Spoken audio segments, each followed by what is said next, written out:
Il est 7h23, bienvenue à Berlin. Si vous nous rejoignez pour cette émission spéciale, on va ouvrir maintenant le chapitre européen après le résultat de ces élections, victoire d'Angela Merkel, mais le SPD, le socialiste qui vont dans l'opposition, l'AfD, mouvement d'extrême droite qui arrive au Parlement, et puis les libéraux et les écologistes pressentis pour entrer dans une majorité avec Madame Merkel. Ulrike Franke, bonjour. Bonjour. Vous êtes chercheuse au Conseil européen des relations internationales. Qu'est-ce que ce résultat peut changer dans la politique européenne à venir ? Écoutez, c'est très difficile à dire, surtout parce que là, on ne sait pas, on ne connaît pas la prochaine coalition. Et surtout, point le plus important, ça peut durer énormément de temps de former cette coalition. Donc moi, je m'attends à une attente de jusqu'à Noël ou même plus longtemps.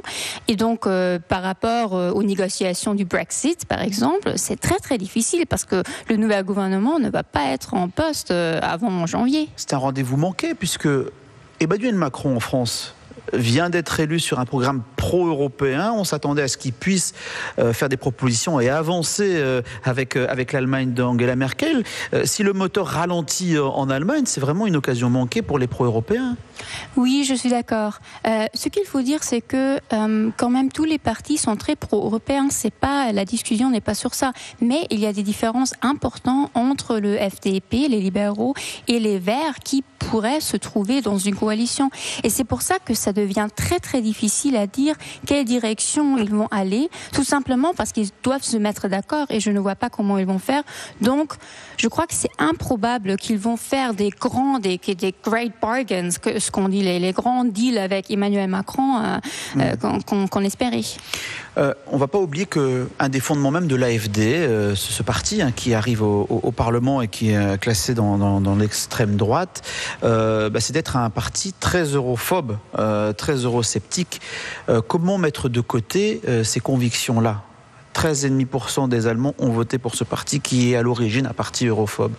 Oui, c'est vrai, bien que ce n'est pas clair que ces 13% ont vraiment voté pour l'AfD à cause de leur euroscepticisme. Je suis pas sûre que ce soit ça. Je crois que c'était plutôt c'était l'idée de vouloir protester contre Angela Merkel plus que ça. Mais c'est vrai que ça va influencer le discours politique. Ça va se durcir vis-à-vis de l'Europe ? Peut-être, oui.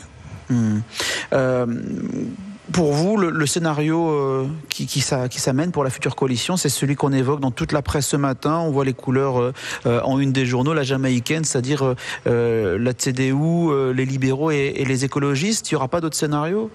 Je suis pas convaincue, pour dire la vérité. Je crois que ça va être très difficile à négocier, donc je crois que c'est bien possible que ça ne marchera pas. Et donc, il est possible qu'on retournera sur une grande coalition, et donc ça va être le SPD qui va devoir dire s'ils vont le faire ou pas.